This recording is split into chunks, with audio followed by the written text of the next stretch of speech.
Times report that Elon Musk was going to be shown a 20 to 30 page presentation about a theoretical war plan against China.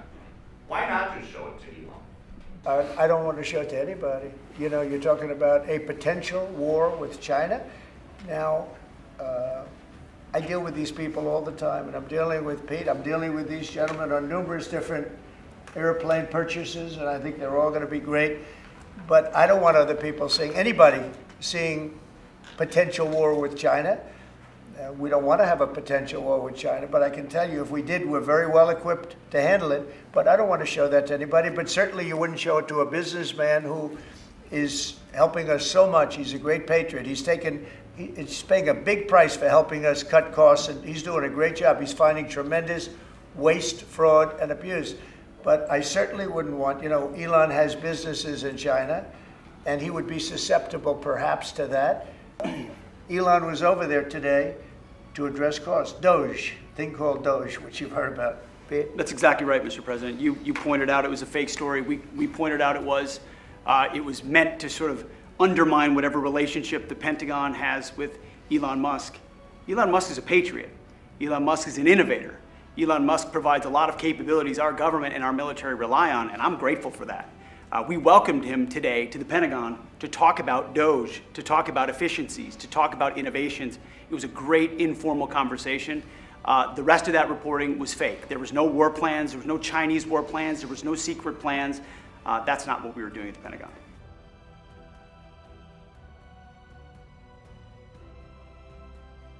I don't mean China, I mean anybody, any country, Canada. Nobody knows that Canada's charging our dairy farmers. They have 270% tariffs. Nobody knows that. Nobody knows that. They have up to 400%. They have a couple of tariffs at 400%. Nobody knows that. Nobody talks about that. And remember, with Canada, we don't need their cars. We don't need their lumber. We don't need their energy. We don't need anything from Canada. And yet it costs us $200 billion a year in subsidy to keep Canada afloat. So when I say they should be a state, I mean that. I really mean that. Because we can't be expected to carry a country that is right next to us on our border. It would be a great state. It would be a cherished state. The taxes for Canadian citizens would go down in less than half. They don't spend money on military because they think we're going to protect them. There are many things that they do, like icebreakers. They want us to provide icebreakers for them. Oh, that's wonderful. So the Canada, they're very tough traders too. I want to just tell you, all the people, they're tough traders. They trade very tough. And you know, the expression I use is, some people don't have the cards. I used that expression about a week and a half ago, right? Somebody was negotiating who didn't have the cards, who's now, I think, saying that he wants to do it, and I think we're going to have a big deal on that very special something. We got to make a deal on that. But Canada has been a very nasty negotiator against the United States, took advantage of the United States for a long time. But nobody knows that they were getting 270% tariffs on dairy products. Mr. President, I don't think I've heard you say this in all of the talk about Canada becoming the 51st state. Are you concerned that if they became the 51st state, they would be a very, very blue state? Very, very big and very, very blue. No, there might be, but it would, you know, you have that artificial line that goes, that straight artificial, that looked like it was drawn by a ruler. Somebody with I don't mean a ruler like a king, I mean like a ruler, this way.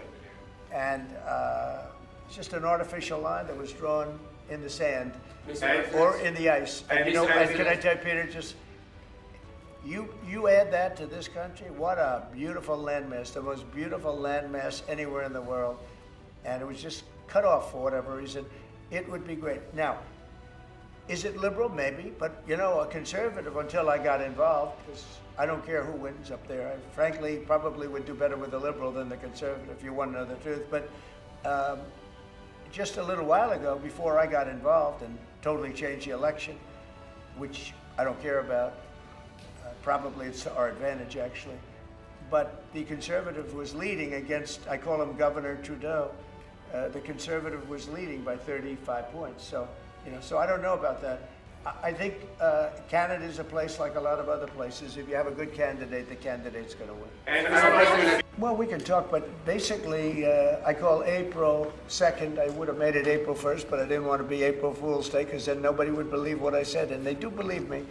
April 2nd is going to be Liberation Day for America. We've been ripped off by every country in the world, friend and foe. We've been ripped off on trade. We've been ripped off on military. We protect people, and they don't do anything for us. It's just so unfair for years and years. And now some of that money is going to be coming back to us in the form of tariffs. I mean, tens of billions. It's going to be numbers like nobody's ever seen. So NVIDIA announced today, you saw that, hundreds of billions of dollars of investment. The biggest chip maker in the world announced hundreds of billions of dollars of investment. Hundreds of billions, not millions, but billions. They're all coming here. Apple just announced $500 billion worth. They're going to build plants here. You know, they built their plants in China. They're going to build them here. And they're starting immediately. We have investment, the likes of which this country has never seen, already announced. And they all want to have news conferences. I don't have enough time to have that many news conferences, but I would say so far at least $4 trillion. $4 trillion is coming in. Car companies, very importantly, a lot of the car companies that were going to build in Mexico or Canada are now building here, because I don't want cars from Canada. I don't want cars from Mexico. They want to do it, it's fine, but I want the car companies to build here, not, you know, they were building in Mexico 3 plants, big plants, really big plants, and they were going to sell the cars right across the border. We wouldn't have the jobs, we wouldn't have the profits, we wouldn't get the taxes, we get nothing. All we get is unemployment and empty factories. Those days are over. So now those 3 places are going to build here, but many more than that. We have a big one. Honda is building, just announced a really big plant in Indiana, great state, smart place to build. And we have many car companies coming here. The steel mills are going to be booming.